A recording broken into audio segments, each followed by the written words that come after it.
kick out the right and cross the left. Remove the left leg and replace further left.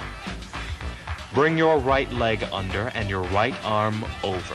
Before Vin Diesel would blaze his own trail towards Hollywood superstardom by self-financing and directing his own films. I'm seeing this girl for like 3 months already, right? I bring her candies, I bring her flowers, I take her to movies, nice restaurants.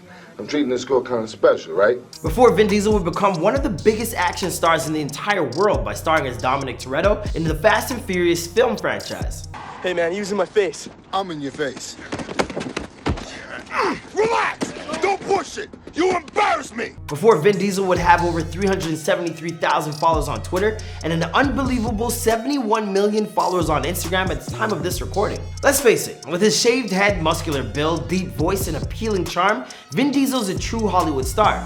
But what you might not realize is just how much of a self-made man Vin really is. I was so frustrated with the lack of ability to perform that right before Flashdance came out, I became a breakdancer. And I would make money by taking the hat off my head and walking around a crowd and saying, did I perform well enough for you to give me $1? Vin grew up in New York City at the far edge of Manhattan's Greenwich Village in what they used to call artist housing. Basically, it was a space where relatively poor artists and their family could find an affordable place to live. But even back then, in the earliest days of his youth, throughout his struggles with an absentee father, getting himself into hundreds of fistfights and regular attempts at vandalism, Vin knew that his future was set in stone. He told Men's Health, "When I was a kid, I used to say, I know as sure as I'm breathing, I'm gonna be a movie star." Well, if you're watching this video, I think you already know how that turned out for him. But for those of you who don't know the ins and outs of Vin's remarkable story, you're about to learn all you've ever wanted to know and more in our newest episode of Before They're Famous. Hey, what's going on, guys? It's your boy Marlon Palmer. Recent drops in the series have included looks at John Cena and Sheck West, both some incredible stories as well. Make sure you guys check those out. Since the show works off of requests, don't forget to leave us some ideas with who you want to see next, and I'll catch you guys after the intro.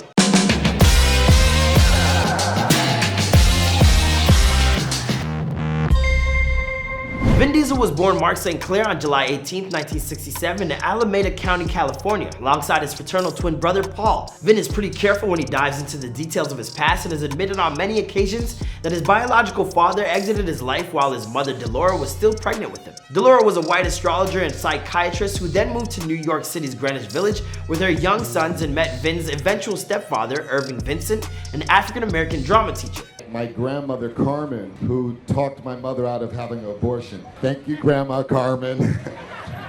I wish you could see this right now, Grandma Carmen. It was a good decision. There, the family lived in a government-funded housing project, and Vince spent a lot of his childhood growing up watching Sidney Lumet and early Scorsese flicks in Manhattan movie houses. Thanks to spending a lot of time also hanging around his stepfather's theater friends, Vin quickly developed a passion for acting.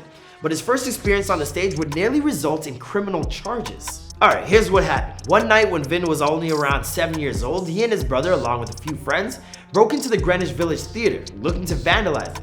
In the process of trying to make their escape, they were caught by the theater director Crystal Field, who gave the kids two options. Either she calls the police, or Vin and his buddies perform in the theater's next production. Needless to say, they opted for the latter, and that's how Vin found himself working as an actor for the very first time in his life. That, my friends, is what I call fate. From that point on, Vin knew that his true calling in life was acting, but as he grew older, he came to realize that it was gonna be hard for a mixed-race kid with a fast mouth and something of a receding hairline to make it in the biz. No, if Vin was gonna make it as a Hollywood star, he'd have to manufacture it into existence. To accomplish his lofty goals, Vin continued to work in the theater throughout his adolescence, and then during his teen years, he took up a gig working as a bouncer at a club. This job helped him develop his overall tough persona and afforded him the experience of a real-life action star.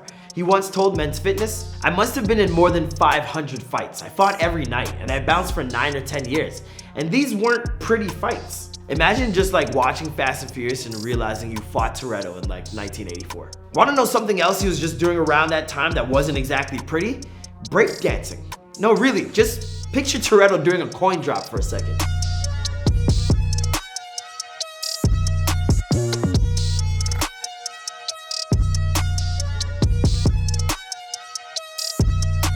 Yup, after After becoming frustrated by the lack of roles he was getting in New York City, Vin would travel from club to club and develop his entertainment skills by enthralling a whole bunch of people with his dance moves. In New York City, where he studied creative writing and specialized in screenplays. But ultimately, Vin began getting the itch to do something more practical and less theoretical, so he dropped out of college and moved to LA hoping to find work. Unfortunately for Vin at that time, the only luck he had was landing an uncredited role in the film The Awakenings, which was released in 1990. After 5 years of going absolutely nowhere, Vin returned to New York, where his mom gave him a book titled Feature Filmmaking at Used Car Prices. That work would inspire Vin to make his first semi-autobiographical short film, Multifacial, which is about a biracial actor who struggles to get roles. It's something I think Logic should remake that. I feel like that's a good union. My father played the lead, Walter Lee, and I didn't know people could turn into other people. I didn't exactly see it that way. Everything he said, I thought somehow was related to me. Vin spent $3,000 of his own money on that film, but before he was even finished completing it, he began to set his sights on making a feature film instead. A conversation with his stepfather would convince Vin to finish what he started when Multifacial was finally released at festivals all around the world, including Cannes. It wound up in front of the eyes of somebody you might know as Steven Spielberg, who then called Vin up and offered him a role as in his upcoming picture, Saving Private Ryan. I can't see. Reminds me of my niece, sir. Kapoizo, get the kid back up there! Captain, the decent thing to do is to at least take her down the road to the next town. We're not here to do the decent thing, we're here to follow orders! Following the immense success of Saving Private Ryan, suddenly Vin was being offered film roles left and right. In 2000, he had one of his biggest breaks when he starred as Richard B. Riddick in the film Pitch Black. I actually love this movie. I completely forgot that this movie existed. Where the hell can I get eyes like that? Gotta kill a few people. Okay, I can do it. You gotta get sent to a slam where they tell you you'll never see daylight again. But he would soon become even more famous for his performance as Dominic Toretto in one of the modern era's most popular action franchises, The Fast and the Furious, which first dropped in 2001. Ask any racer, any real racer. It don't matter if you win by an inch or a mile. Winning's winning.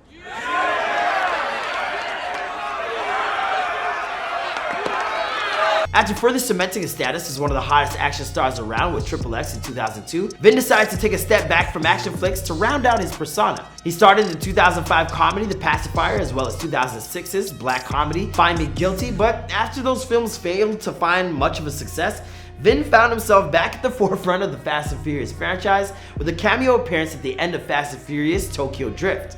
You know this ain't no 10-second race. I got nothing but time. You ready, kid? Since then, Vin has refused to give up the mantle as one of the biggest action stars in the world, even when others come for the crown, including his own co-stars like Dwayne "The Rock" Johnson. It's been said they can't even film on the same set at the same time, so take that for what you will. And of course, when he isn't in front of the camera, Vin is also providing the voice to one of our favorite Marvel Universe characters, Groot, in the international blockbuster franchise, The Guardians of the Galaxy. French. Je suis Groot. Spanish. Soy Groot. Mandarin.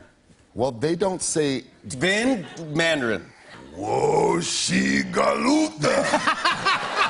Somewhat amazingly, Vin has never again directed since the onset of his career. But this star and eventual producer of one of the world's most popular movie franchises has accomplished exactly what he set out to do all those many years ago when he first got bit by the acting bug after trying to vandalize his neighborhood stage. As for where Vin goes from here, well, that's a story for another time and another place. After all, this is before they're famous. Be sure to let us know what you thought about his story in the comments down below. Don't forget to follow us on Instagram @BeforeThey're Famous to vote on what's next. And I'll catch you guys in the next video.